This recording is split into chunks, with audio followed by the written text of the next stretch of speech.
ښه راغلاست. له څو ورځو جګړو وروسته کابل او اسلام آباد د اوربند په ټینګښت ته توافق کړی. د افغانستان د بهرنیو چارو وزارت دریم سیاسي مشر په دفاعي ډګر سربیره په سیاسي ډګر کې هم دا یوه ډیپلوماټیکه بریا بللې. انقرې د کابل او اسلام آباد ترمنځ د اوربند هرکلی کړی او ټینګار یې کړی چې دا مهم پرمختګ د ترکیې او د قطر په منځګړیتوب ترلاسه شو. ترکیې د غراس د سولې بهیر د پرمخ بیولو په برخه کې د قطر رغنده رول هم ستایلی دی.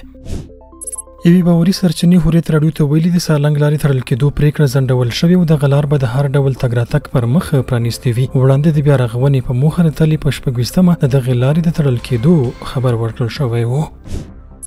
او امریکا کې د ټرمپ د پالیسیو پر ضد میلیونونو کسانو لاریونونه کړي. دا لاریونونه په شاوخوا 2200 ښارونو او سیمو کې شوي او پکې د نږدې 7 میلیونه کسانو د ګډون اټکل شوی.